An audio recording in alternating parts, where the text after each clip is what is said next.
Pendant le dîner de Noël, alors que le sapin scintillait dans le coin et que les couverts cliquaient sous la lueur des bougies, mon père m'a regardé droit dans les yeux et a dit « Tu es morte pour nous ».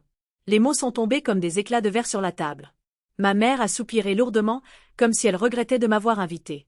Mon frère aîné, Daniel, a secoué la tête, un mouvement lent qui me disait d'abandonner, d'arrêter de me battre pour une place qui ne m'avait jamais été accordée.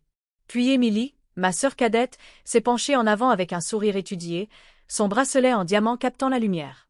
J'ai mis 5000 € dans le fonds familial, a-t-elle annoncé fièrement. C'est ça qui compte, montrer qui appartient vraiment à la famille. Mes doigts se sont resserrés autour du pied de mon verre de vin. Mon cœur s'est emballé, mais ma voix est sortie stable. Intéressant, ai-je dit en levant légèrement mon verre. Après avoir payé plus de 50 000 € pour sauver cette famille, n'attendez pas un centime de plus. La pièce s'est figée. Les fourchettes sont restées immobiles en l'air, même les enfants ont cessé de chuchoter. Pour la première fois depuis des années, le silence m'appartenait. Je devrais me présenter. Je m'appelle Hélène Dubois et j'ai 30 ans. Pendant cette longue année, j'ai été la fille qui virait de l'argent en silence, qui couvrait les factures médicales, les mensualités du prêt immobilier et même le SUV de Daniel qui avait été saisi. Je vivais dans un 2 pièces à Paris pendant qu'il vivait sous le toit que j'avais sauvé de la saisie. Je pensais que cela signifiait que j'appartenais à la famille, que j'étais aimée. Mais assise là, sous la lueur dorée du lustre, entendant mon père me couper de mon propre sang, j'ai réalisé que je n'avais été rien de plus qu'une bouée de sauvetage, une bouée qu'il prévoyait déjà de jeter. La famille Dubois a toujours su comment faire bonne figure. Ce soir-là, la salle à manger de leur maison à Lyon ressemblait à une page de magazine de décoration, nappe en lin blanc, verre en cristal étincelant, plat de purée de pommes de terre fumant à côté d'une dinde dorée. Tout était parfait, tout était mis en scène. Sauf moi. Ma place au bout de la table, à côté des enfants, était le rappel silencieux de ma position, le siège de l'étrangère, celui que l'on donne à quelqu'un que l'on est obligé d'inclure mais que l'on aurait préféré ne pas inviter. Daniel, mon frère aîné, avait déjà été félicité 3 fois avant même que les entrées ne soient terminées. Mon père rayonnait pendant que Daniel se vantait de la croissance de l'entreprise familiale, bien que tout le monde sache que les contrats de transport s'étaient effondrés. Pourtant, Henri Dubois aimait son fils d'une fierté aveugle. Émilie a eu son tour aussi, souriant doucement pendant que ma mère s'extasiait sur sa fête de fiançailles. Elle a même ajouté 5000 € au fonds familial, a annoncé maman en tapotant la main d'Émilie comme si elle couronnait une reine. Tous les sourires à cette table se sont tournés vers elle. Lorsque j'ai glissé une petite boîte emballée vers ma mère, ses doigts ont à peine effleuré le ruban. Elle a déballé le délicat collier de perles sans même un regard dans ma direction. « C'est gentil », a-t-elle murmuré en le mettant de côté, son attention déjà revenue sur Émilie. La piqûre s'est pressée contre ma poitrine comme de la glace. Le cadeau de mon père, un ensemble d'outils de menuiserie rares, n'a mérité qu'un grognement et un merci distrait avant qu'il ne se penche à nouveau vers Daniel. J'ai siroté mon vin lentement, la brûlure amère un bouclier contre l'humiliation. 7 ans, plus de 50 000 €, et tout ce que je pouvais acheter était encore l'invisibilité. Cela n'avait pas toujours été comme ça. Autrefois, je croyais que la famille Dubois était inébranlable. Les vacances signifiaient chaleur, rire, un feu crépitendant. L'âtre. Mais quelque chose a changé après mon départ pour l'université. Les appels à l'aide sont venus discrètement au début. Une chaudière en panne, une facture d'hôpital, une mensualité de prêt en retard. Je pensais que j'étais la bonne fille en répondant. Je pensais qu'ils verraient mes sacrifices comme une preuve d'amour. Au lieu de ça, plus je donnais, moins je comptais.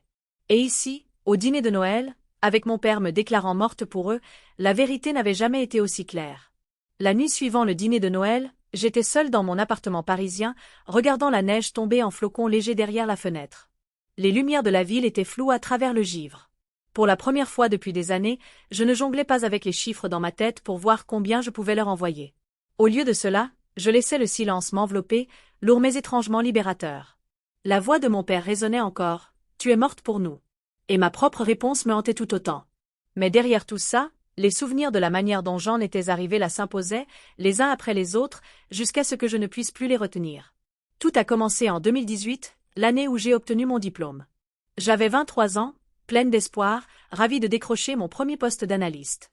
Mon plan était simple, déménager à Paris, économiser, peut-être même prendre mes premières vraies vacances à l'étranger.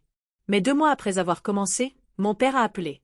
Sa voix était rauque, basse, mais je pouvais entendre le désespoir sous-jacent. « Hélène, le prêt immobilier est en retard. Si nous ne rattrapons pas le coup, la banque va nous tomber dessus. » Il n'a pas vraiment demandé. Il l'a dit comme si c'était un fait que je devais régler. J'ai viré 1800 € ce soir-là, me convainquant que c'était temporaire. Mais le temporaire est devenu une habitude. Toutes les quelques semaines, un nouvel appel. La chaudière est tombée en panne en janvier. La facture médicale de maman n'était pas entièrement couverte par l'assurance maladie. Le SUV de Daniel était sur le point d'être saisi. Les frais de scolarité d'Émilie étaient dus. À chaque fois, je transférais l'argent. À chaque fois, je me disais que c'était la dernière. À chaque fois, ma résolution s'effondrait sous leur voix. Ma mère disait toujours, « Tu sais, la famille passe avant tout, ma chérie. » Mon père ajoutait, « On te remboursera quand les choses iront mieux. » Mais les choses n'allaient jamais mieux. En 2020, j'avais envoyé des milliers d'euros. 7 000 pour l'école de commerce d'Émilie avant qu'elle n'abandonne pour se trouver. 9 000 pour le SUV de Daniel quand il a été saisi, qu'il a promis de rendre dès que ses commissions s'amélioreraient. Il n'a jamais rendu un centime. 15 000 sur 3 ans pour le prêt immobilier, de l'argent que je croyais servir à maintenir le toit au-dessus de leur tête. Tout ça pendant que je vivais dans un studio minuscule avec de la peinture qui s'écaillait et des meubles de seconde main. Mes amis à Paris économisaient pour des vacances en Italie, moi, je sauvais leur maison de la saisie. Ce n'était pas seulement l'argent. C'était la façon dont ils me regardaient, comme si je ne faisais pas partie d'eux. À Noël, Daniel découpait la dinde avec la main fière de mon père sur son épaule. Émilie arrangeait le centre de table, rayonnante sous l'approbation de maman. Et moi, j'apportais les desserts et le vin, le genre que j'avais payé en faisant des heures supplémentaires, seulement pour les voir rejetés comme étant gentils, mais superflus. Le favoritisme était flagrant, cruel dans sa constance. Je me souviens de la nuit où j'ai été promue analyste senior. J'étais épuisée mais fière, enfin reconnue au travail pour les heures que j'avais investies. Quand je l'ai annoncé à la famille pendant un dîner, Daniel a souri d'un air narquois. Ça doit être bien d'avoir tout le temps du monde pour ces feuilles de calcul. Certains d'entre nous ont des enfants à élever.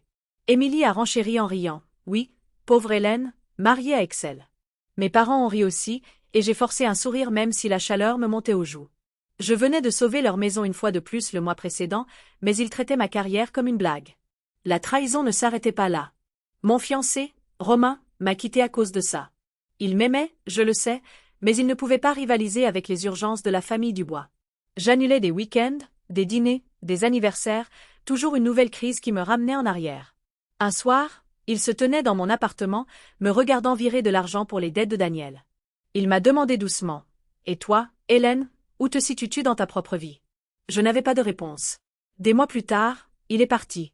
J'ai pleuré dans mon oreiller cette nuit-là, étouffant le son pour que personne n'entende. Mais le lendemain matin, j'étais de retour à mon bureau, de retour à envoyer de l'argent, de retour à être la fille qui arrangeait tout. Et puis il y a eu les chuchotements.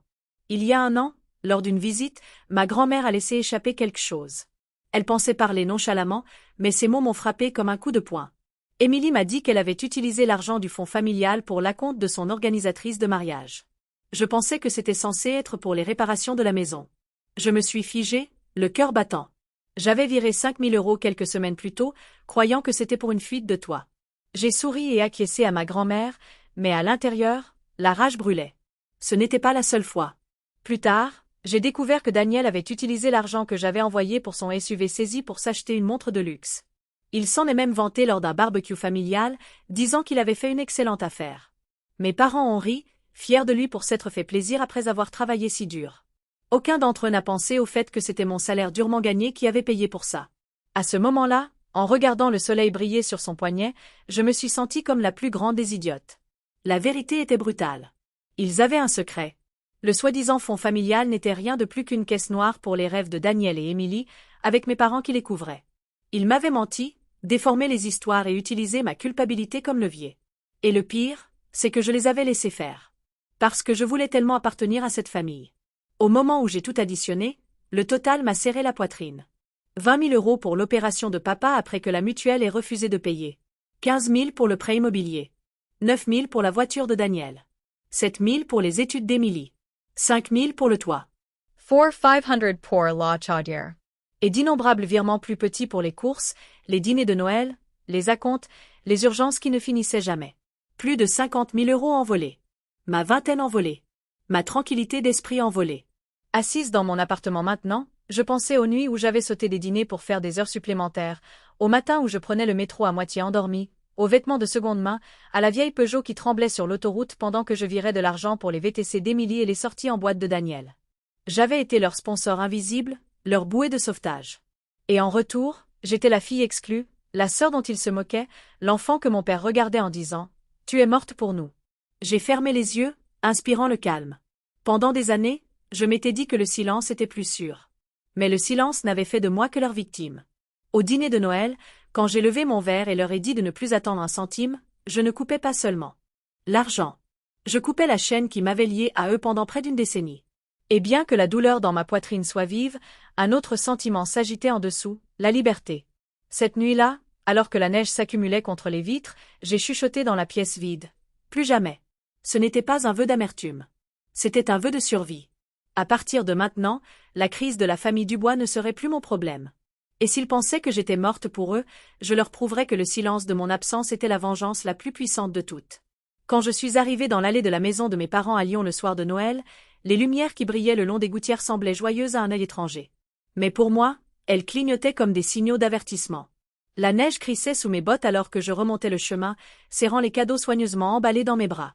À l'intérieur, des rires fusaient de la salle à manger, chaleureux et bruyants, mais ils se sont arrêtés net au moment où j'ai ouvert la porte. Ma mère a jeté un coup d'œil à l'horloge murale, les lèvres pincées. « Nous avons assez attendu », a-t-elle dit sèchement, comme si mon arrivée était plus un fardeau qu'une bénédiction. Personne ne s'est levé pour m'accueillir, pas de câlin, pas de mots de bienvenue, juste un cœur de regard qui se détournait. La salle à manger semblait impeccable. Des bougies scintillaient dans des chandeliers en argent, une dinde dorée brillait au centre de la table, et le sapin dans le coin resplendissait de guirlandes de lumière blanche. Pourtant, ma place, nichée au bout de la table à côté des enfants, me rappelait que la perfection était une façade. Je me suis glissée sur ma chaise, lissant ma robe, et j'ai forcé un sourire en regardant les visages de gens qui ne semblaient jamais me voir. Mon père a levé son verre, sa voix tonnant avec autorité. À l'unité de la famille, a-t-il déclaré. Tout le monde a fait écho, trinquant, leur sourire chaleureux, mais pas pour moi. Ma mère a pris la main d'Émilie, la félicitant d'avoir mis 5 000 € dans le fonds familial. Une telle générosité, s'est-elle extasiée, la preuve de qui appartient vraiment à cette famille. Émilie s'est redressée, son sourire suffisant, tandis que Daniel renchérissait sur le fait qu'Émilie avait un vrai cœur pour la famille. Leur rire résonnait à travers la table pendant que mon verre restait intact. J'ai glissé une petite boîte sur la table vers ma mère, mon cœur serré d'espoir. Elle a défait le ruban sans même me regarder, révélant le collier de perles à l'intérieur. « C'est gentil » a-t-elle murmuré, sa voix absente, avant de le poser à côté de son assiette et de se tourner à nouveau vers le bavardage d'Émilie. J'ai ravalé l'amertume qui montait dans ma gorge. Mais quand mon père a ouvert son cadeau, un ensemble d'outils de menuiserie rares, je me suis penchée en avant, attendant une lueur de fierté.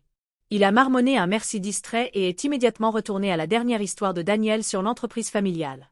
Le favoritisme n'était pas nouveau, mais ce soir, il coupait plus profondément. Les échecs de Daniel dans l'entreprise de transport étaient bien connus, pourtant mon père hochait la tête fièrement vers lui, comme si chaque effondrement était un triomphe. Le prochain mariage d'Émilie était traité comme l'événement royal du siècle, mais ma propre promotion, mes sacrifices, les nuits où j'avais travaillé jusqu'à l'aube pour maintenir leur monde à flot, tout cela était invisible. La voix de Daniel s'est élevée au-dessus du cliquetis des fourchettes. Hélène s'est probablement encore enterrée dans ses feuilles de calcul cette année, a-t-il dit en riant. C'est elle-même à quoi ressemble la vie en dehors d'Excel? Émilie a gloussé, rejetant ses cheveux en arrière. Elle a 30 ans et est toujours célibataire? Papa. Ça devrait nous inquiéter. Ma mère a soupiré, son ton lourd d'une préoccupation répétée. Le travail est temporaire, Hélène. La famille, c'est ce qui dure. Leurs rires se sont accumulés, faisant écho sur les murs. J'ai souri faiblement, mais à l'intérieur, ma poitrine me faisait mal. Je pensais aux innombrables virements que j'avais envoyés, aux paiements de prêts, aux opérations chirurgicales, aux saisies. N'était-ce pas ça, la famille? Sacrifier ma jeunesse, mes relations, ma stabilité, n'était-ce pas une preuve de loyauté? Mais alors qu'ils se moquaient de moi, leurs yeux brillants de dérision, je connaissais la réponse. Pour eux, j'étais utile, mais jamais assez pour appartenir. La conversation a dévié vers l'héritage. Mon père a laissé échapper un commentaire, ces mots codés de fierté pour Daniel et Émilie. Les actifs familiaux doivent aller à ceux qui appartiennent vraiment à la famille. Son regard est passé à côté de moi comme si je n'étais même pas là. J'ai serré ma fourchette si fort que le métal a laissé des marques dans ma paume. Émilie s'est lancée dans une description détaillée de ses plans de mariage, les yeux pétillants. Nous envisageons un manoir près de la côte, des sols en marbre, un quatuor à cordes. Ce sera inoubliable. Ma mère a hoché la tête avec approbation pendant que j'étais assise, figée. Je n'avais pas été invitée. L'exclusion était délibérée, une lame pressée contre ma peau. Laura, ma belle-sœur, m'a jeté un coup d'œil de l'autre côté de la table, ses yeux adoucis, bien qu'elle ait rapidement baissé le regard avant que quiconque ne le remarque. Plus tard, en me passant un plat, Elle a murmuré juste assez fort, il ne devrait pas te traiter comme ça. Mais Émilie a surpris les mots, sa voix tranchante. Elle le cherche, Laura. Laura a tressailli, se taisant, et j'ai réprimé l'envie de la défendre. La vérité était que je n'avais rien cherché. J'avais donné et donné jusqu'à ce qu'il n'y ait plus rien à prendre. Ils en voulaient encore plus. Les rires des enfants ont rempli l'air alors qu'ils se disputaient des parts de tarte, leur innocence un bref baume à l'attention. Mais quand mon père a levé son verre à nouveau pour porter un toast à une autre année de santé, de bonheur et de famille, les mots m'ont écorché comme du papier de verre. Tout le monde a fait écho à famille avec des sourires, leur voix forte. La mienne est restée coincée dans ma gorge. Alors que les assiettes à dessert étaient débarrassées, le bavardage est devenu plus fort, plus joyeux, tournant toujours autour des soi-disant accomplissements de Daniel et du mariage d'Émilie. Ma présence était à peine reconnue. J'étais une ombre à la table, ma chaise à moitié cachée dans la lueur des bougies. Chaque rire déferlait sur moi comme des vagues, noyant toute tentative de parler. J'ai laissé mon regard tomber sur les lumières du sapin se reflétant dans mon verre de vin. Mes pensées ont dérivé vers des années de travail acharné, de dîners sautés, de virements d'argent en silence. J'avais acheté ce toit, ce dîner, cette illusion de perfection. Et pourtant, j'étais assise au bord de tout ça, l'étrangère. La pièce s'est brouillée un instant alors que mon père se penchait en arrière, riant à l'une des blagues de Daniel. Ma mère a pris la main d'Émilie, chuchotant à propos de sa robe de mariée. Je les ai regardés, mon cœur battant, réalisant avec une clarté fulgurante que je n'étais pas une fille à cette table. J'étais une étrangère qui payait pour leur appartenance. Le rire a de nouveau enflé, mais cette fois, je n'ai pas forcé un sourire. Je suis restée immobile, la bougie ne projetant que la moitié de mon être dans la lumière, l'autre moitié avalée par l'ombre. À l'intérieur, la tempête se levait, vive et implacable. S'ils pensaient que j'étais morte pour eux, alors peut-être était-il temps que je les enterre enfin dans mon propre cœur. Et dans cette décision silencieuse, alors que les fourchettes cliquetaient et que les voix s'élevaient autour de moi, je savais que la nuit était loin d'être terminée. Mon silence prenait fin. Ce qui allait suivre allait tout changer. Le moment est venu juste après le dessert, lorsque le bourdonnement de la conversation a baissé et que la chaise de mon père a grincé alors qu'il se penchait en avant. Il a posé son verre de vin avec un soin délibéré, ses yeux balayant la table avant de se fixer sur les miens. Le bavardage s'est éteint instantanément. Sa mâchoire s'est crispée, et d'une voix plus froide que le vent de décembre dehors, il a dit « Tu es morte pour nous ». Les mots ont frappé plus fort que n'importe quelle gifle. Mon souffle s'est coupé, mes doigts se resserrant sur le bord de la table. Pendant un battement de cœur, personne n'a bougé. Puis ma mère a expiré, longuement et lourdement, comme si elle regrettait de m'avoir laissé entrer. Daniel a secoué lentement la tête, la déception gravée sur chaque ligne de son visage, comme si j'étais une enfant qui avait encore échoué à un examen. Émilie a rompu le silence, sa voix douce mais dégoulinant de venin. J'ai déjà mis 5 000 € dans le fonds familial. Au moins, je montre qui compte vraiment. Elle a souri fièrement, attendant les applaudissements. Ma mère lui a donné une pression approbatrice sur la main et même l'expression de mon père s'est adoucie envers elle. L'hypocrisie m'a soulevé le cœur. J'ai levé mon verre, le vin rubis tremblant légèrement alors que je le soulevais. Intéressant, ai-je dit d'un ton égal, bien que mon pouls tonne dans mes oreilles. Après avoir payé plus de 50 000 € pour sauver cette famille, n'attendez pas un centime de plus. Le silence qui a suivi était sans pareil. Les fourchettes planaient en l'air, les enfants ont cessé de se tortiller, même les bougies semblaient vaciller plus bas. Le sourire narquois d'Émilie a vacillé, sa bouche s'entr'ouvrant sous le choc. La main de Daniel s'est figée sur son verre de vin, ses jointures blanches. Mon père a cligné des yeux une fois, sa mâchoire travaillant comme s'il pouvait nier ce que j'avais dit. « Tu exagères » a finalement lâché ma mère, sa voix cassante. « L'argent ne fait pas de toi une membre de la famille. » J'ai tourné mon regard vers elle, calme et tranchant. La trahison non plus. Les mots sont restés suspendus dans l'air, plus lourds que l'odeur de dinde et de cannelle. Laura, assise à côté de Daniel, s'est agitée inconfortablement.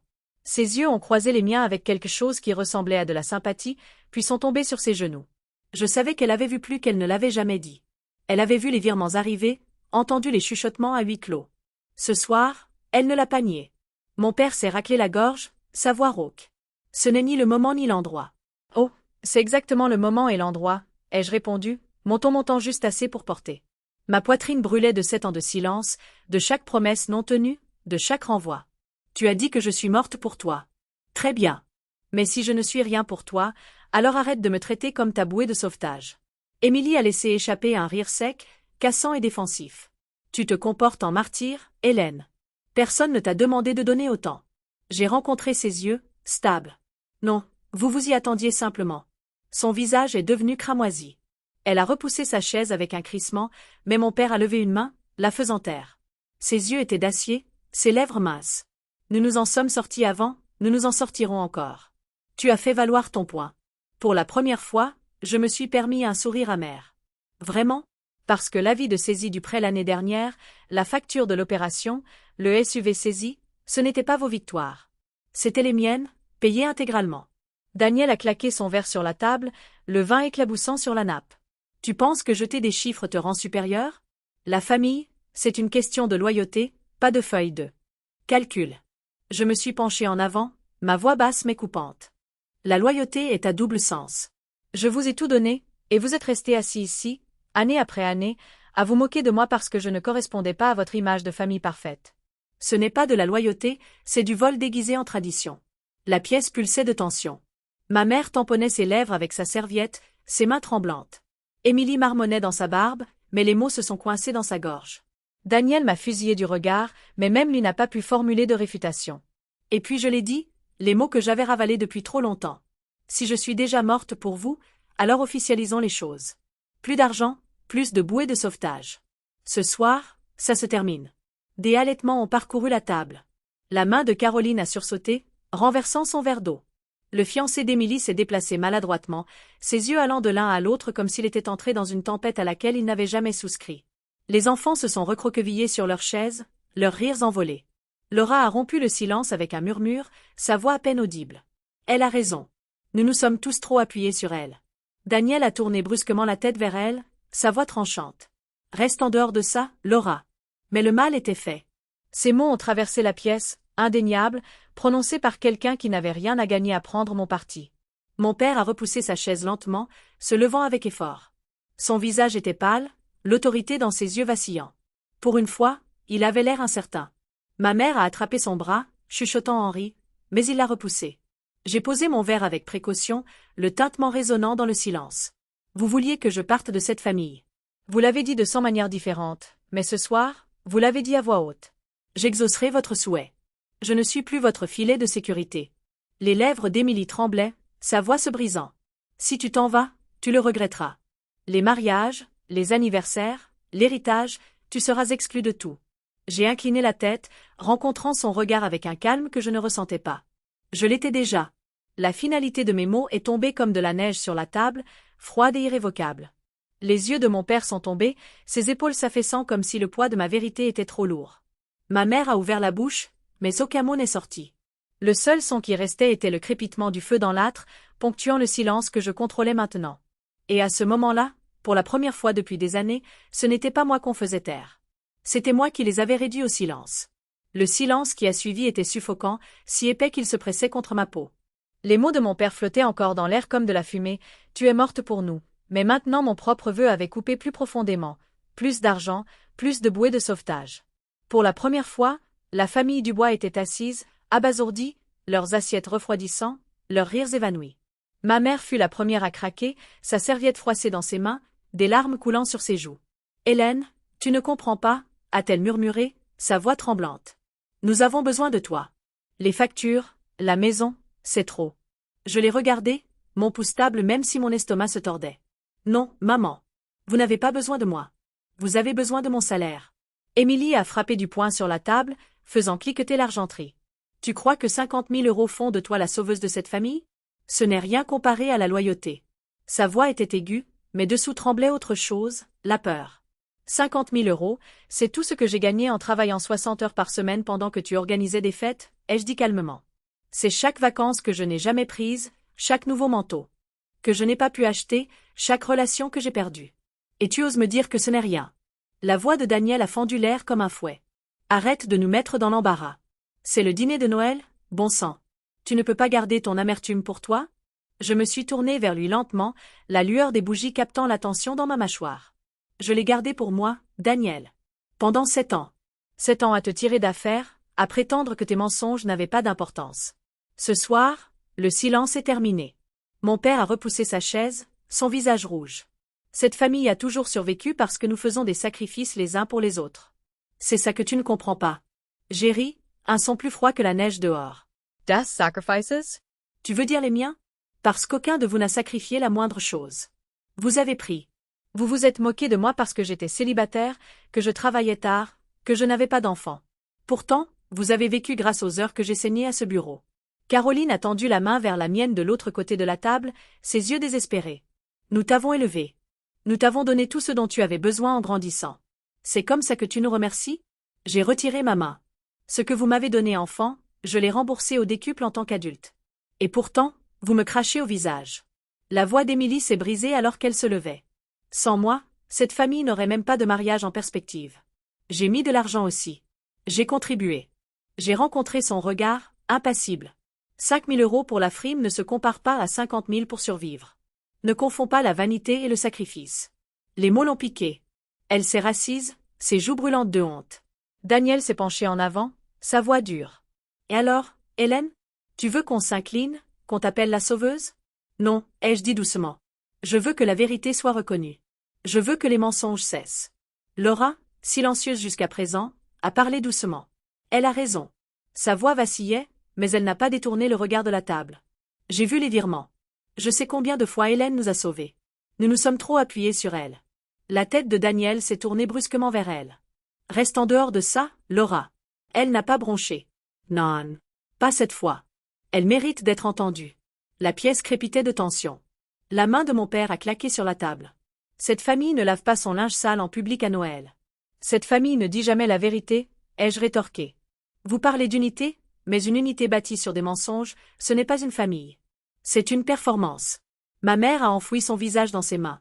Helene, SILT plate. Nous ne pouvons pas perdre la maison. La santé de ton père, elle est fragile. Nous avons besoin d'aide. Je me suis levée lentement, ma serviette tombant sur le sol. Non. Vous n'avez pas besoin de mon aide. Vous avez besoin d'affronter les conséquences, pour une fois. La voix d'Émilie s'est élevée en un cri strident. Tu vas tout gâcher. Mon mariage, la réputation de papa, cette famille. Je me suis tournée vers elle, mon expression de pierre. Vous l'avez gâché vous-même, au moment où vous m'avez traité comme un portefeuille au lieu d'une sœur. Les lèvres de mon père se sont serrées, sa poitrine se soulevant de rage. Un instant, j'ai cru qu'il allait frapper à nouveau la table. Au lieu de cela, il a dit, « Si tu pars, ne reviens pas. N'attends rien, ni l'héritage, ni le pardon. » J'ai senti la piqûre, mais je n'ai pas détourné le regard. Je n'ai jamais attendu ni l'un ni l'autre. J'attendais seulement du respect. Et maintenant, je vois que c'était impossible. L'énergie de la pièce s'est brisée, se rompant comme un barrage. Émilie sanglotait sur l'épaule de son fiancé. Daniel me fixait les poings serrés, le visage pâle. Caroline se balançait sur sa chaise, chuchotant pour elle-même. Seule Laura restait immobile, ses yeux fixes, me regardant avec une compréhension silencieuse. J'ai pris mon verre de vin, j'ai bu une lente gorgée et je l'ai reposé avec précaution. Vous avez dit que je suis morte pour vous. Alors, considérez ceci comme mon fantôme à table ce soir. Vous allez apprendre ce que c'est que la vie sans moi. Leur silence était épais, suffocant, mais pour la première fois, je ne le portais pas seul. Je l'ai déposé à leurs pieds et j'ai reculé. Hélène, a murmuré ma mère, sa voix brisée. Ne fais pas ça. S'il te plaît, pense à ton père. Pense à ton frère. Pense au mariage d'Émilie. J'ai secoué la tête. Pensez à ce que vous avez fait. Pensez à la facilité avec laquelle vous m'avez effacé tout en prenant tout ce que j'avais. C'est avec ça que vous devez vivre maintenant. L'horloge dans le couloir a sonné, un son tranchant dans le silence. Elle marquait la fin de quelque chose. La fin de leur emprise sur moi. J'ai redressé les épaules, les regardant chacun à leur tour. Vous avez pris mon silence pour de la faiblesse. Mais ce soir, ce silence est terminé. Les mots se sont installés dans la pièce comme un verdict. Personne n'a osé parler, même les enfants ne bougeaient pas. Et alors que je me tenais là, j'ai réalisé la vérité. Pendant des années, j'avais été leur bouée de sauvetage. Maintenant, en voyant la peur dans leurs yeux, je savais que le moment où je partirais serait le moment où ils commenceraient à se noyer. L'air dans la salle à manger s'est alourdi alors que je me tenais debout, ma chaise repoussée contre le parquet avec un long grincement. La main de mon père s'est crispée en un point, tremblant sur la table. Assez de ce spectacle, a-t-il grogné. A seed's toy. J'ai secoué lentement la tête, les yeux fixés sur lui. Pas avant que tu me dises où est passé mon argent. La question a atterri comme un coup de poing. Émilie a eu un hoquet de surprise, son fiancé s'est agité mal à l'aise sur son siège, et Daniel m'a regardé, la mâchoire serrée. Ma mère tamponnait ses lèvres avec sa serviette, refusant de croiser mon regard. Il est allé aux urgences, a répliqué Henri. Les factures médicales, le prêt, les réparations. Des choses qu'une fille devrait vouloir aider à payer. Je me suis penchée en avant, ma voix tranchante. Des mensonges. Chaque fois que vous me disiez que c'était pour quelque chose d'urgent, mais j'ai vérifié. Le toit que j'ai soi-disant payé n'a jamais été réparé. Le prêt que j'ai couvert a été réhypothéqué. La voiture que j'ai sauvée de la saisie, Daniel, tu exhibais une nouvelle montre le mois suivant. Daniel a claqué la main sur la table, faisant vibrer les verres à vin. Ne déforme pas les choses. J'avais besoin de cet argent et tu pouvais te le permettre. Arrête de te comporter en victime. Je suis la victime, ai-je rétorqué en sortant une enveloppe de mon sac. Je l'ai laissée tomber sur la table, les papiers s'éparpillant. Relevé de virements, reçus, devis d'artisan. Voulez-vous que je les énumère? 7 000 € pour les études d'Émilie, gaspillées quand elle a abandonné. 9 000 pour ton SUV, Daniel, pendant que tu te faisais plaisir avec du luxe. 15 000 pour le prêt, pourtant la banque appelle toujours. Et 20 000 pour l'opération de papa, que je ne regrette pas, mais ne prétendez pas l'avoir payé. C'est moi qui l'ai fait. Les papiers gisaient entre nous comme des preuves dans un procès. Les joues d'Émilie sont devenues cramoisies. Elle a attrapé son verre de vin d'une main tremblante. Au moins, j'ai mis de l'argent dans le fonds familial. J'ai contribué. J'ai tourné mon regard vers elle. 5 000 € pour un acompte de mariage, Émilie? Ne te moque pas de moi. Vous l'appeliez un fonds familial, mais ce n'était qu'une caisse noire pour tes fêtes et les dettes de Daniel. Arrête ça, a crié ma mère, sa voix aiguë et stridente. Elle a enfin levé la tête, ses yeux lançant des éclairs. C'est Noël. Nous n'avons pas besoin de thé. Accusations pour nous déchirer. J'ai ri amèrement. Des accusations ou la vérité. Pendant 7 ans, j'ai été votre compte en banque. Vous m'avez nourri de mensonges pour que je continue à payer. Et quand j'ai essayé d'appartenir, vous m'avez poussé dans le coin de cette table comme une étrangère. Laura, silencieuse jusqu'alors, s'est agitée sur sa chaise. Ses yeux ont parcouru les papiers sur la table avant de croiser les miens. Elle n'a pas tort, a-t-elle murmuré. J'ai vu les virements. Je savais que c'était elle qui maintenait le prêt à flot. Daniel a tourné brusquement la tête vers elle. Laura, ne t'en mêle pas. Mais elle n'a pas reculé. Helene Morait la vérité. Le silence qui a suivi était plus fort qu'un cri. Les lèvres de mon père se sont serrées en une ligne fine, la peau de son visage pâle. La main de ma mère tremblait alors qu'elle attrapait son verre. Les yeux d'Émilie ont foncé vers Daniel, le suppliant silencieusement de parler. J'ai continué, ma voix stable. Et pendant que nous y sommes, parlons du testament. J'ai vu le projet. Mon nom, à peine visible, un montant symbolique, tandis que tout le reste va à Daniel et Émilie. La maison, les économies, même les restes de l'entreprise. Henri s'est raidi, sa bouche s'ouvrant et se fermant, mais aucun mot n'est sorti. Ça ne vous dérange pas que je vide mes économies pour vous maintenir à flot, ai-je dit, la gorge serrée. Mais quand il s'agit d'héritage, soudain, je suis invisible. Assez bonne pour payer, pas assez bonne pour appartenir. Ma mère a posé son verre avec force, le son faisant écho. L'argent n'est pas tout, Hélène. La famille est ce qui compte. Je l'ai regardée, la poitrine brûlante. Si la famille comptait, vous n'auriez pas menti. Vous ne m'auriez pas utilisé jusqu'à ce que je n'ai plus rien. Émilie a claqué la main contre la table. Tu penses toujours que l'argent te rend importante, a-t-elle crié, sa voix se brisant. Tu achètes des cadeaux, tu paies des factures, et tu t'attends à ce qu'on s'incline. Peut-être qu'on ne veut pas être acheté. Je me suis approchée, ma voix basse mais coupante. Non, Emily. J'attendais de l'honnêteté. J'attendais de la gratitude. Mais ce que j'ai eu, c'est de la trahison. Daniel m'a fusillé du regard, ses jointures blanches sur le bord de la table. Sans l'approbation de papa, tu n'es rien. Cette famille est avec lui, pas avec toi. J'ai soutenu son regard, impassible. Sans moi, vous n'auriez ni maison, ni voiture, ni entreprise à prétendre diriger. Vous êtes debout sur mon dos et vous appelez ça une famille. La pièce tremblait de tension, la vérité pesant lourdement entre nous. Les enfants s'étaient tus, leurs grands yeux allant d'un visage à l'autre. Ils ne comprenaient pas. Laura les a regardés, les lèvres serrées, comme pour les protéger du poison qui se déversait dans l'air. La main de mon père a tremblé alors qu'il attrapait le bord de la table. Assez, a-t-il dit d'une voix rauque. Son visage était pâle, son autorité se fissurant. Nous ne discuterons plus de cela. Mais le silence qui a suivi l'a trahi. Pour la première fois, il avait l'air petit, faible, honteux. Je me suis tenue droite, ma voix douce mais inflexible. Vous pouvez enterrer la vérité dans cette maison, mais les chiffres ne mentent pas. Et moi non plus. Chaque euro, chaque sacrifice est écrit ici. Vous ne pouvez pas m'effacer de votre histoire, peu importe vos efforts. Personne n'a parlé. Mon père s'est lentement enfoncé dans sa chaise, la tête baissée. Ma mère fixait la nappe, ses lèvres tremblantes. Émilie s'est mordu la lèvre jusqu'au sang. Daniel a serré la mâchoire, sa fureur bouillonnant mais impuissante. Le crépitement de la cheminée a rempli le silence, le seul son dans la pièce suffocante. Et dans ce calme, pour la première fois de ma vie, il n'avait rien à me renvoyer. La vérité était mienne. Et maintenant, il devait vivre avec. Le seul son dans la pièce était le crépitement d'une bûche se fendant dans la cheminée. Mes papiers étaient éparpillés sur la table, l'encre noire les fixant comme des preuves dans un tribunal. Personne ne bougeait. Puis, lentement, mon père s'est penché en arrière, le visage rouge et tacheté, sa voix un grognement sourd. Tu as tout déformé. Cet argent était pour des urgences. Nous avons fait ce que nous devions faire. Ma mère s'est agrippée à ses perles, les yeux humides. Hélène, tu as mal compris. Chaque choix que nous avons fait était pour préserver la réputation de cette famille. Ne rends pas cela plus laid que ça ne l'est déjà. Daniel a repoussé sa chaise de quelques centimètres, pointant un doigt vers moi comme si j'étais une enfant désobéissante. Tu penses que parce que tu as ton travail chic à Paris et ton compte en banque, tu es meilleur que nous?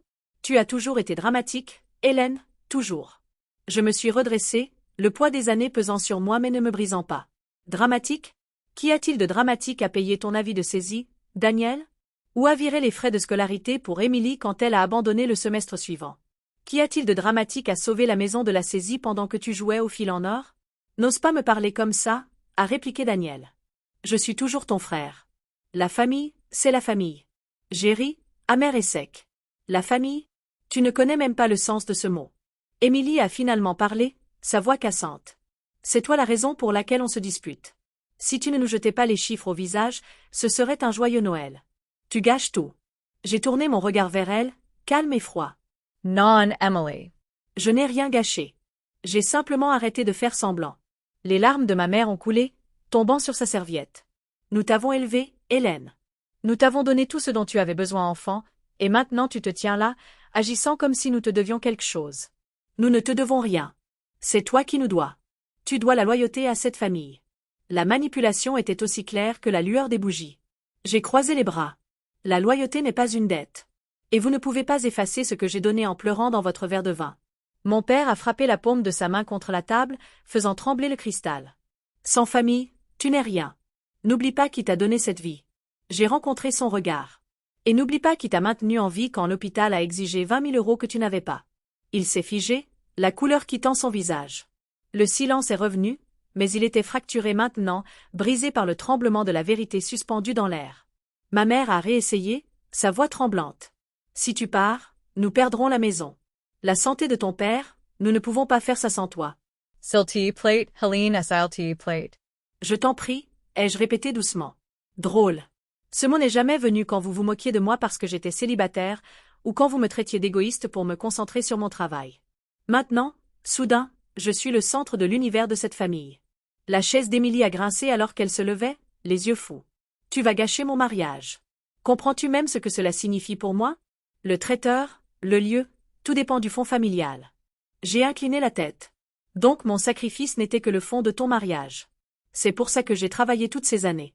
La mâchoire de Daniel s'est crispée. Arrête de tout déformer. Sans l'approbation de papa, tu n'es rien. Tu as toujours vécu dans ton propre petit monde. Non, ai-je dit, ma voix stable. J'ai vécu dans votre monde. J'ai vécu sous vos besoins, vos dettes, vos échecs. Et maintenant, pour la première fois, je choisis le mien. Laura s'est raclé la gorge doucement. Tous les yeux se sont tournés vers elle alors qu'elle s'agitait sur son siège, ses mains jointes fermement sur ses genoux. Elle a raison, a-t-elle murmuré, sa voix tremblante mais ferme. Nous nous sommes tous trop appuyés sur Hélène. Vous vous êtes trop appuyés sur elle. La tête de Daniel s'est tournée brusquement vers elle. Laura, ne commence pas. Mais elle ne s'est pas arrêtée. J'ai vu ses virements tard le soir. J'ai vu la tension dans ses yeux pendant que nous étions assis ici à faire semblant que tout allait bien. Elle nous a tous portés. Et aucun de nous ne l'a porté. Les mots ont traversé la pièce comme du verre. Les yeux de mon père sont tombés. Les lèvres de ma mère se sont entr'ouvertes, mais aucun son n'est sorti. Émilie s'est effondrée sur sa chaise, les mains sur son visage. Daniel a serré la mâchoire, mais même lui n'a pas pu argumenter. J'ai pris une profonde inspiration, sentant la chaleur dans ma poitrine se refroidir en acier. Vous vouliez que je sois morte pour vous, souvenez-vous-en. C'étaient vos mots. À partir de ce soir, considérez que c'est fait. Je ne suis plus votre banque. Je ne suis plus votre bouc émissaire. Je suis votre fantôme. Le poids de mes mots s'est abattu sur eux, lourd et indéniable. Ma mère a murmuré à travers ses larmes. Hélène, ne dis pas ça. Ne nous quitte pas comme ça. Je l'ai regardé, mon cœur à la fois lourd et léger. Je ne vous quitte pas. Vous m'avez déjà quitté il y a des années. Vous m'avez quitté quand vous avez décidé que je n'étais pas assez, à moins que je ne paie vos factures. L'horloge du grand-père dans le couloir a sonné bruyamment, marquant chaque seconde de silence qui a suivi. J'ai repoussé ma chaise, leçon finale. Vous vouliez que je sois morte pour vous, alors que ce soit vrai. Ce soir, le silence est à moi. Leurs visages se sont brouillés dans la lueur des bougies, la fureur de mon père, le chagrin de ma mère, la rage de Daniel, la panique d'Émilie, et le regard calme et constant de Laura, le seul qui n'a pas détourné les yeux. Je me suis tournée vers la porte, la tempête que je portais se brisant enfin en une résolution calme. Derrière moi, la voix de mon père a craqué. Si tu pars maintenant, n'attends rien de nous. Pas la maison, pas l'héritage, pas une place à cette table, plus jamais. Je me suis arrêtée sur le seuil, l'air froid de l'extérieur effleurant mon visage. Lentement, je me suis retournée. Je n'ai jamais rien attendu. C'est la différence entre vous et moi. J'ai tout donné parce que je vous aimais. Et vous n'avez donné que des conditions. Ce soir, ces conditions meurent. La pièce est redevenue silencieuse, leurs yeux grands ouverts, leurs bouches fermées. Et pour la première fois, je savais qu'ils écoutaient. Pas parce qu'ils le voulaient, mais parce que je ne leur avais laissé aucun choix. Le grincement de ma chaise contre le sol a résonné comme un coup de tonnerre alors que je la repoussais et me levais. Mes mains ne tremblaient plus. J'ai pris mon sac à main sur le côté de la chaise, l'ai passé sur mon épaule et j'ai laissé le silence engloutir la pièce entière. Le visage de mon père était écarlate, les veines saillantes à ses tempes. Les mains de ma mère serraient les perles à son cou comme si elle pouvait la maintenir en un seul morceau. Les yeux d'Émilie étaient grands, vitreux de panique, et Daniel semblait prêt à bondir par-dessus la table. Mais personne n'a bougé. C'est le dernier Noël où vous m'utiliserez, ai-je dit, ma voix portant, stable et basse. La chaise d'Henri a grincé alors qu'il la repoussait. Assieds-toi, a-t-il aboyé, sa voix se brisant de rage. Nous n'avons pas fini. J'ai secoué la tête. Oh, nous avons fini. Tu as dit que j'étais morte pour toi, papa. Ce soir, je vais le rendre vrai. La voix d'Émilie s'est élevée en un cri strident. Sans toi, comment suis-je censé payer mon mariage? Les acomptes, le lieu de réception, tout sera perdu. Elle ressemblait moins à une future mariée qu'à une enfant dont on avait pris les jouets. Daniel s'est avancé, bloquant la porte. Sa mâchoire était serrée, son poing aussi. Ne pars pas. Tu ne peux pas simplement nous abandonner. Laura a touché sa manche, sa voix urgente. Mais calme. Daniel, laisse-la partir. Elle ne nous doit pas ça. Il a retiré son bras, mais l'hésitation a suffi. J'ai sorti de mon sac une simple enveloppe blanche. Mes doigts n'ont pas tremblé cette fois alors que je la jetai sur la table. Elle a atterri à côté de la sauce aux érelles avec un bruit sourd. Ça couvre ma part du dîner de Noël, ai-je dit sèchement. Rien de plus. Les yeux de ma mère se sont tournés vers l'enveloppe, son visage pâle. Helene SILT plate. Pense à ton père. Pense aux enfants. Pense à nous. Je me suis penchée plus près, croisant son regard sur toute la longueur de la table. J'y pense. Et pour une fois, je pense à l'exemple que vous donnez. Apprenez à Sophie et à Ethan que la trahison a des conséquences. Parce que ceci, c'est la mienne. Un sanglot s'est échappé de la gorge d'Émilie. Elle a couvert son visage de ses mains, étouffant le son. Mon père a agrippé le dossier de sa chaise, ses jointures blanches. Tu es égoïste. Après tout ce que nous t'avons donné. Je l'ai interrompu avec un rire, froid et sec. Après tout ce que vous m'avez donné, papa? J'ai passé ma vingtaine à vivre dans un studio minuscule, à conduire une voiture rafistolée avec du ruban adhésif pour pouvoir vous virer des milliers d'euros à la fois. Je vous ai donné ma jeunesse, mes économies, ma tranquillité d'esprit. Et vous m'avez donné le ridicule. J'ai pris mon manteau sur la chaise, glissant un bras dedans. Mes mouvements étaient délibérés, presque cérémoniels.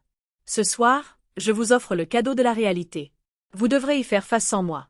La porte derrière moi se dressait comme une issue, mais je me suis arrêtée, jetant un dernier regard en arrière sur la famille que j'avais failli détruire pour la maintenir unie. Le fiancé d'Émilie était assis raidement sur sa chaise, évitant mon regard, ses lèvres serrées comme s'il venait de voir derrière le rideau pour la première fois. Le visage de Daniel était pâle, sa bravade se fissurant. Les épaules de ma mère tremblaient alors que des larmes silencieuses tombaient. Et mon père, le fier et inflexible Henri Dubois, avait l'air soudain plus petit, son autorité s'effondrant à chaque respiration. Je suis entrée dans le vestibule, le froid de la porte d'entrée s'infiltrant par les fissures. Ma main a touché la poignée de la porte, froide et ferme sous mes doigts. Helene, a rogi mon père.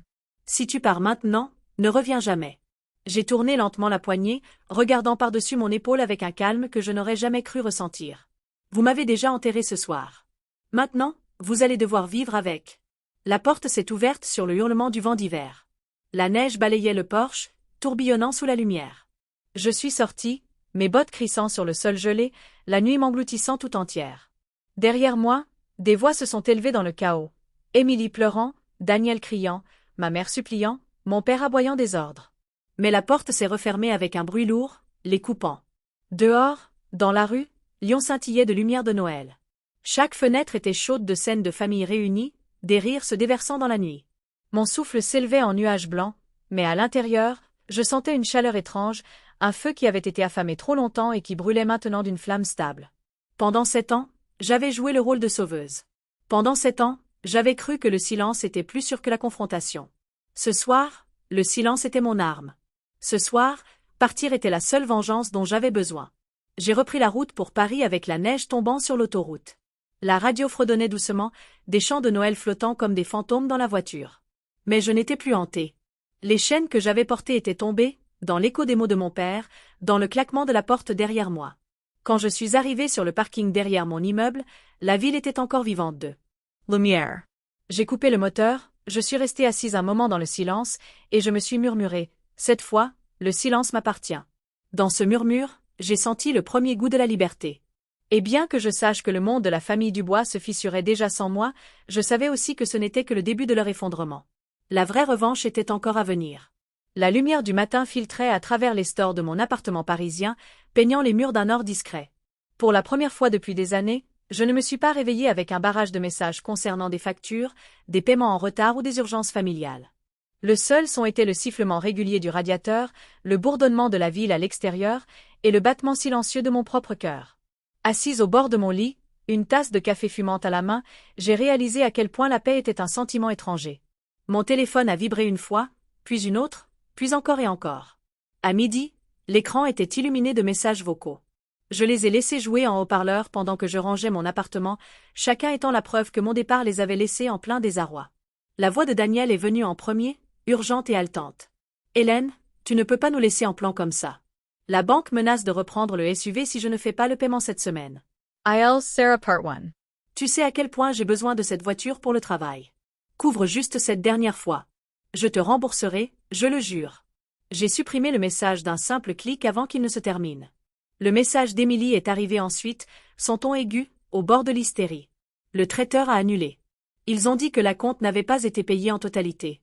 Et maintenant le fleuriste se retire aussi. Tu comprends ce que ça signifie pour moi? Mon mariage est ruiné, à moins que tu n'interviennes. SILT plate, Helene, SILT plate. Ces sanglots ont rempli la ligne avant que la messagerie vocale ne coupe. Le troisième était plus doux, plus âgé, mon père. Ma chérie, le prêt est de nouveau en retard.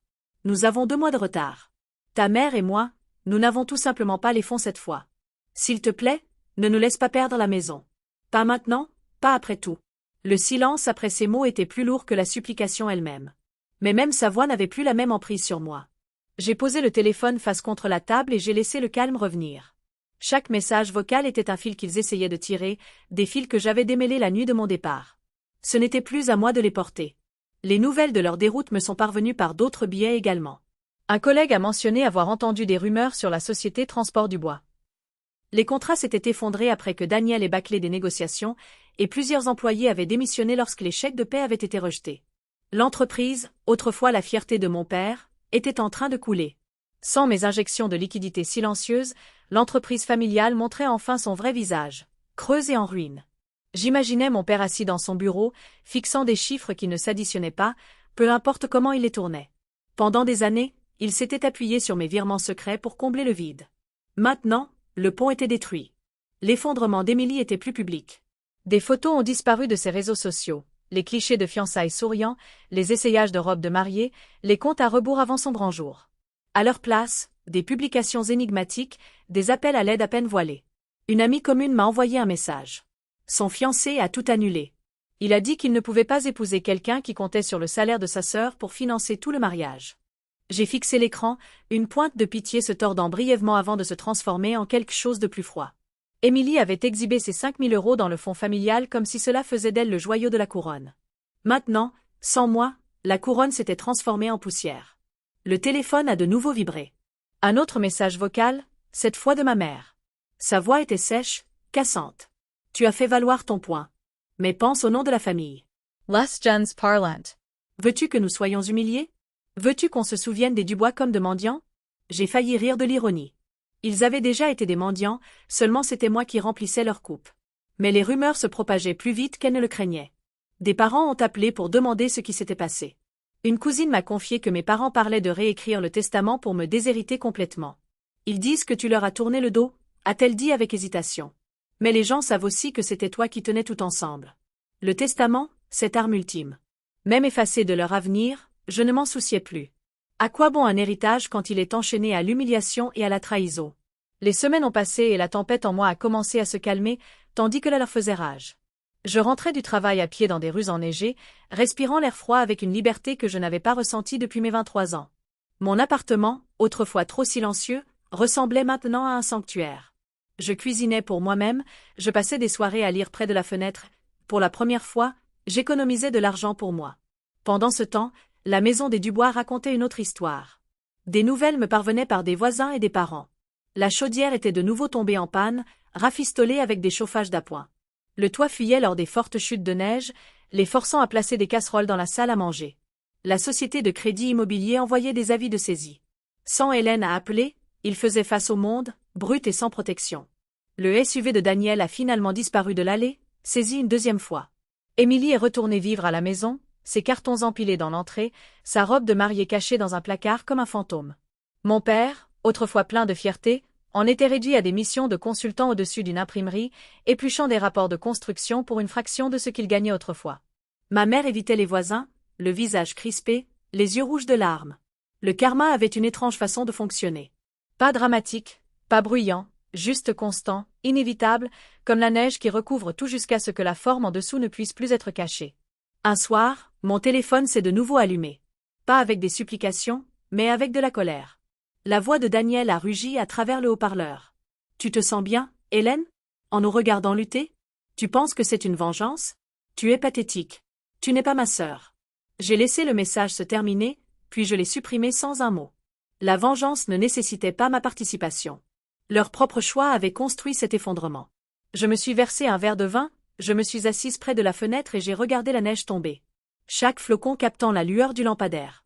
Pendant des années, j'avais été l'échafaudage invisible qui soutenait la famille Dubois.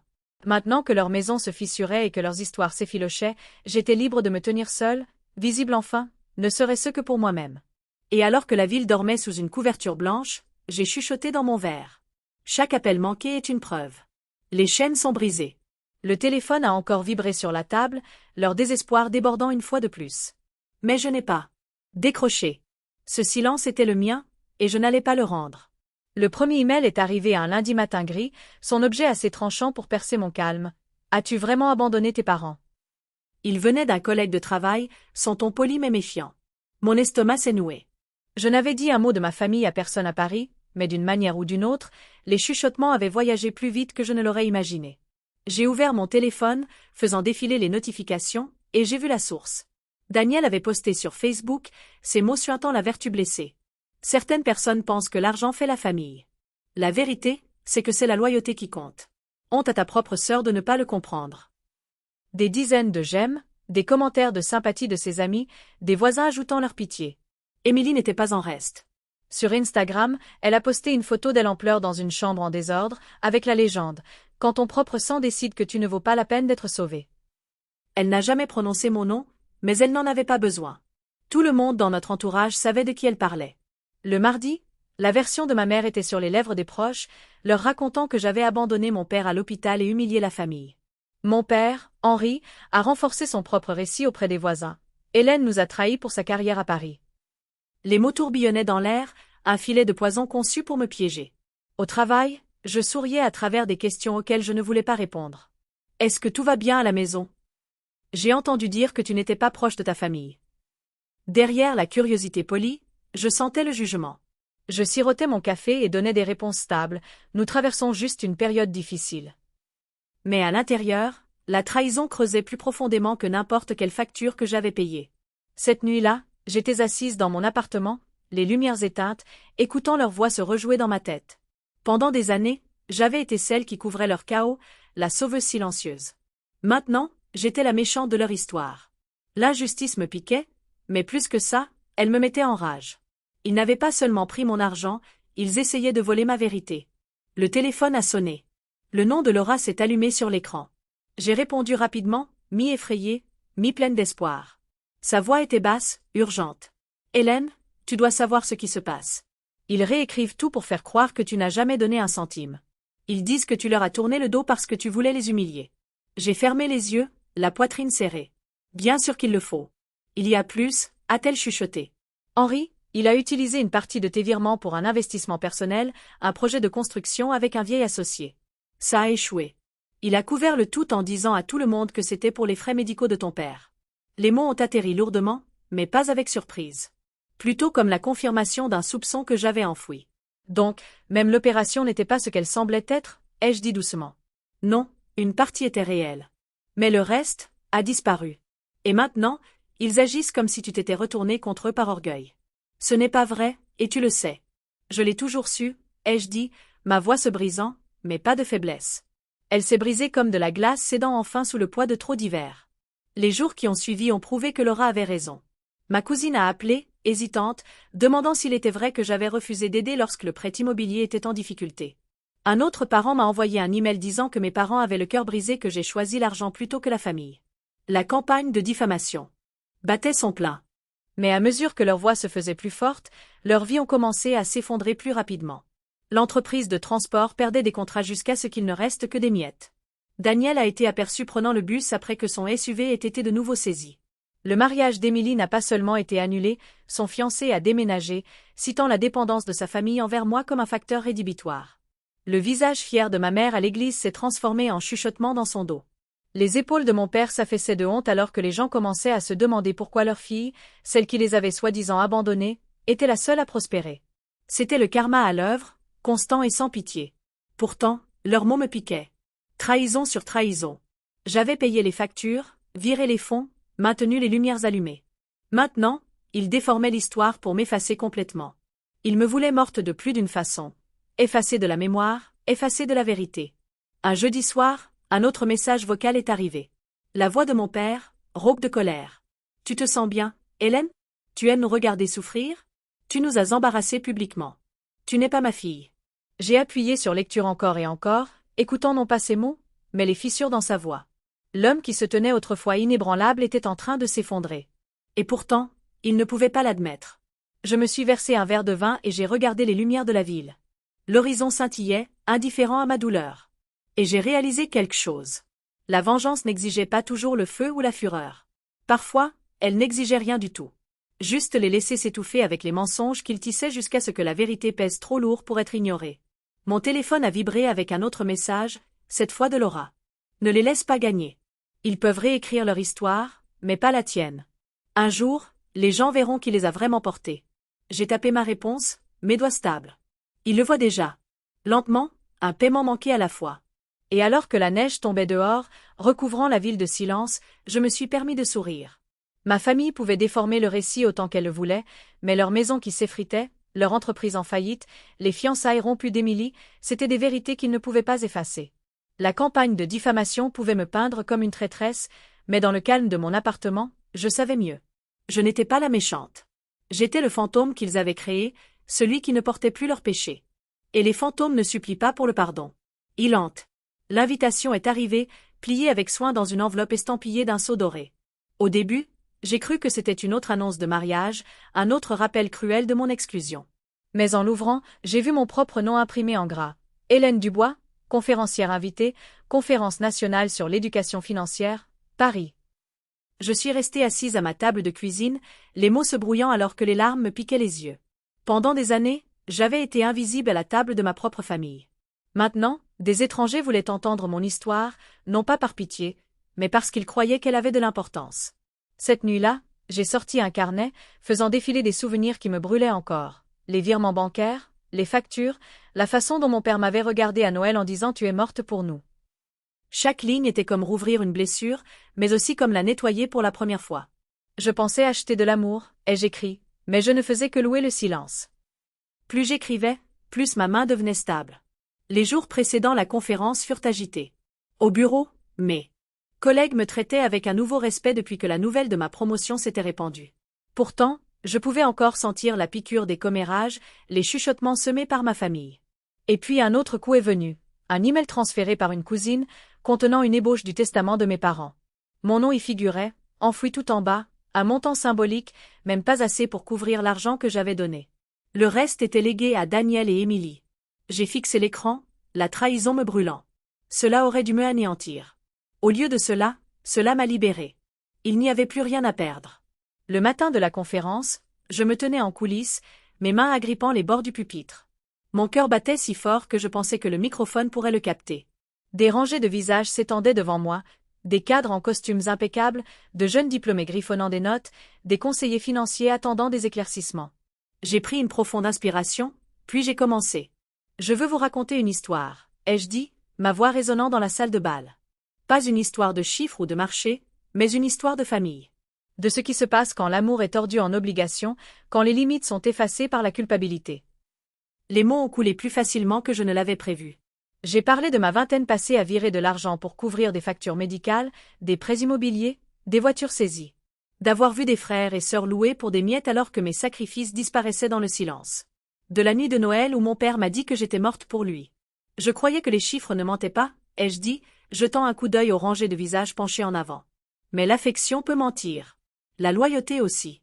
J'ai donné plus de 50 000 € à une famille qui me regardait encore dans les yeux en disant que je n'appartenais pas. Ce soir, je suis ici parce que j'ai finalement dit assez. Et ce seul mot, assez, a été le début de la reconquête de ma vie. La salle de bal était silencieuse quand j'ai terminé. Le genre de silence que j'avais autrefois craint. Mais ensuite, il s'est brisé. Pas par le ridicule, pas par le dédain, mais par des applaudissements. Une ovation debout s'est levée comme une vague, les visages brillants d'empathie. Certains applaudissaient avec les larmes aux yeux. Une chaleur a envahi ma poitrine, pas de la honte, mais de la reconnaissance. Le genre de reconnaissance que j'avais supplié d'avoir à la maison et que je n'avais jamais reçu.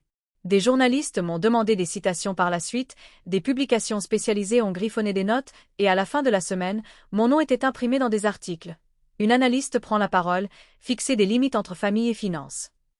Mes collègues m'ont serré la main, mes supérieurs m'ont félicité, et des inconnus m'ont envoyé des emails pour me remercier de mon courage. Alors que ma voix devenait plus forte à Paris, le silence s'approfondissait à Lyon. Les fissures de la famille Dubois s'élargissaient. Daniel a dû vendre le SUV auquel il s'accrochait comme à un trophée. L'entreprise de transport s'est vidée de ses contrats jusqu'à ce que mon père soit assis, voûté, à un bureau dans un local loué au-dessus d'une imprimerie, triant des papiers pour quelques centimes. La robe de mariée d'Émilie est restée fourrée dans un placard, ses fiançailles rompues et sa fierté brisée. Ma mère, autrefois la reine de son cercle à l'église, évitait maintenant les services du dimanche, trop honteuse pour affronter les chuchotements. Un soir, mon téléphone a vibré. J'ai répondu, m'attendant à un autre numéro inconnu. Mais c'était Henri. Sa voix était rauque, lourde de fatigue. « Tu nous as embarrassés », a-t-il dit, les mots se brisant. Publiquement. Après tout ce que nous t'avons donné. J'ai dégluti, regardant. L'horizon scintillant par ma fenêtre. Non, papa. Vous vous êtes embarrassé vous-même quand vous m'avez transformé en banque au lieu d'une fille. Le silence à l'autre bout du fil a duré si longtemps que j'ai cru qu'il avait raccroché. Mais ensuite est venu un soupir, faible, vaincu. Il n'a pas discuté. Il a simplement mis fin à l'appel. J'ai reposé le téléphone, ma main stable. Pendant des années, sa voix m'avait contrôlé, m'avait enveloppé de culpabilité. Ce soir, elle était impuissante. Debout à la fenêtre de l'hôtel à Paris plus tard cette semaine-là, j'ai regardé les lumières infinies de la ville. Mon reflet me fixait en retour. Pas la fille négligée, pas le bouc émissaire. Une femme qui avait pris sa douleur et l'avait transformée en pouvoir. Ma famille pouvait essayer de m'effacer des testaments, des histoires, de leur table, mais ils ne pourraient jamais effacer la vérité. Je les avais portés. Et maintenant, enfin, je me portais moi-même. Et alors que la neige commençait à tomber contre la vitre, j'ai murmuré à mon reflet, la vengeance ne crie pas toujours. Parfois, elle dit simplement la vérité.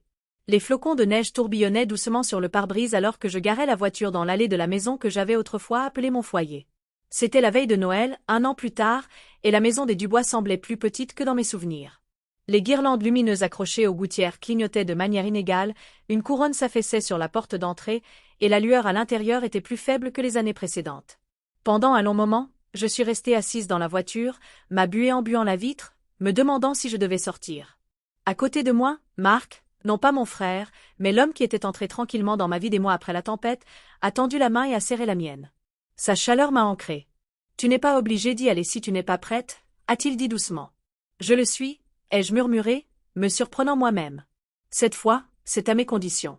Le crissement de la neige sous nos bottes a résonné dans la nuit calme alors que nous approchions de la porte. Elle s'est ouverte avant que je ne puisse frapper. Ma mère se tenait là, plus petite que je ne l'avais jamais vue, ses mains se tordant devant elle, ses yeux remplis de larmes. Hélène, a-t-elle soufflé, sa voix se brisant. Je suis si contente que tu sois venue. Derrière elle, mon père planait, les épaules voûtées, sa présence autrefois imposante réduite.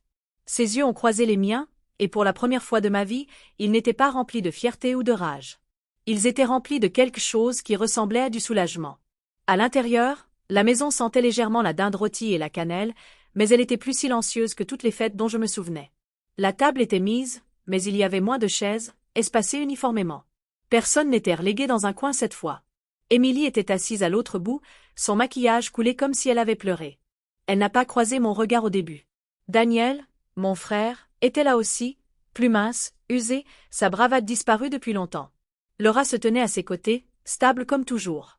Et les enfants, Sophie et Ethan, se sont illuminés en me voyant. « Tante Helene !» a crié Sophie, courant pour m'enlacer. Ethan a suivi, me tendant une carte faite à la main. Le bonhomme de neige sur la couverture était dessiné avec des lignes tordues. Ma gorge s'est serrée alors que je m'agenouillais pour les serrer dans mes bras. « Vous m'avez tellement manqué » ai-je murmuré, caressant les cheveux de Sophie. La pièce était lourde de mots non dits, mais Daniel, mon frère aîné qui avait autrefois bloqué la porte pour m'empêcher de partir, s'est raclé la gorge. « Nous te devons des excuses » a-t-il dit calmement, sa voix dépouillée de son ancienne arrogance. « Tu as eu raison de partir. Nous avons dû l'apprendre à la door. » La main de Laura a touché doucement son bras. « Ça nous a sauvés » a-t-elle ajouté. Même si ça ne semblait pas être le cas à l'époque. La chaise d'Émilie a grincé doucement alors qu'elle se levait, les yeux rouges. Je pensais que 5 000 € faisaient de moi quelqu'un d'important, mais c'est toi qui nous as sauvés pendant des années. Je ne voulais pas le voir. Je ne pouvais pas. Sa voix s'est brisée et elle s'est rassise. J'ai regardé autour de la table, les visages autrefois si dédaigneux, maintenant adoucis par l'humilité, par les conséquences. Je ne voulais pas de vengeance, ai-je dit lentement. Je voulais du respect. Mais le karma nous a tous donné ce que nous avions besoin d'apprendre. Les lèvres de mon père se sont entr'ouvertes, sa voix rauque. Nous t'avons manqué de respect, Hélène. Nous nous sommes appuyés sur toi, nous t'avons utilisé, nous t'avons en voulu d'être forte là où nous étions faibles. Je n'attends pas de pardon ce soir, mais j'espère que cela pourra être un début. J'ai pris une profonde inspiration, ma poitrine se soulevant et s'abaissant avec le poids des années. Si nous allons de l'avant, c'est en tant qu'égaux. Je ne suis pas votre banque. Je ne suis pas votre bouc émissaire. Je suis votre fille, votre sœur. Rien de plus, rien de moins. Le silence a plané, mais il était différent cette fois. Pas tranchant, pas hostile, mais contemplatif. Ma mère a hoché lentement la tête, des larmes coulant sur ses joues. Mon père a baissé la tête, honteux mais reconnaissant. Daniel a expiré, les épaules s'affaissant, et Émilie a pressé ses paumes l'une contre l'autre comme si elle se tenait elle-même. Sophie a tiré sur ma manche. « Ça veut dire que tu reviendras tous les Noëls » a-t-elle demandé, ses yeux innocents grands ouverts. Je me suis de nouveau agenouillée, souriant à travers la piqûre dans mes yeux. Ça veut dire que si je reviens, ce sera parce que je le veux, pas parce que quelqu'un s'y attend. Le dîner qui a suivi ne ressemblait à aucune fête des Dubois que je connaissais. La dinde a été découpée sans fanfare. Daniel a versé le vin, Émilie a passé le pain, et Laura a mené les enfants en chantant des chants de Noël. Personne ne s'est vanté, personne ne s'est moqué. Pour une fois, la table semblait équilibrée. Lorsque les cadeaux ont été échangés, ils étaient modestes mais attentionnés. Daniel m'a donné une écharpe que Sophie avait choisie elle-même, aux coutures inégales mais pleines d'amour. Mon frère m'a donné un journal avec un mot glissé à l'intérieur, pour ton histoire, parce qu'elle mérite d'être écrite. Mes parents m'ont offert une photo encadrée de la famille datant d'il y a des années, avant l'amertume, avant les mensonges. Un geste silencieux de reconnaissance du fait que j'avais toujours été là, même s'ils ne m'avaient pas vu. Plus tard, dans la cuisine, ma mère m'a prise à part, sa voix tremblante. L'année dernière, j'ai dit quelque chose d'impardonnable. Je t'ai dit que tu ne faisais pas partie de cette famille. C'était un mensonge. La vérité, c'est que tu étais le cœur de cette famille. J'étais trop aveugle pour l'admettre. Je l'ai regardé, les années de douleur encore gravées dans ma poitrine. Les mots blessent profondément, maman. Mais les actes comptent plus. Si tu le penses vraiment, montre-le. C'est tout ce que je demande. Elle a hoché la tête, ses larmes coulant librement maintenant. Je le ferai. Alors que la soirée touchait à sa fin, le feu crépitait dans le salon, les enfants jouaient sur le tapis, leur rire léger et libre. Pour la première fois, j'ai ressenti la chaleur de l'appartenance sans le poids de l'obligation pesant sur ma poitrine. Quand je me suis levée pour partir, Marc, mon partenaire, a passé son bras autour de ma taille.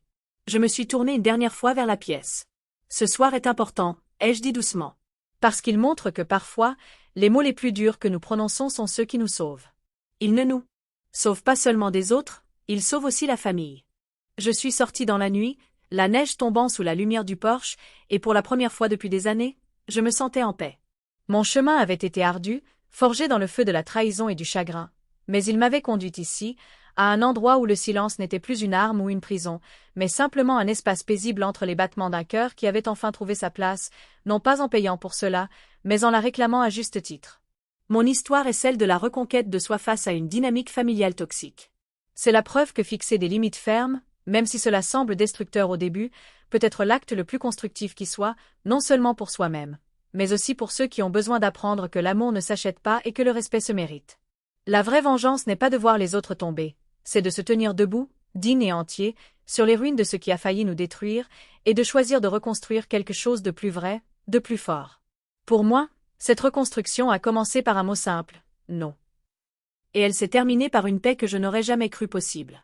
La boucle était bouclée, non pas par le pardon, mais par la compréhension et un équilibre nouvellement trouvé, gagné au prix fort.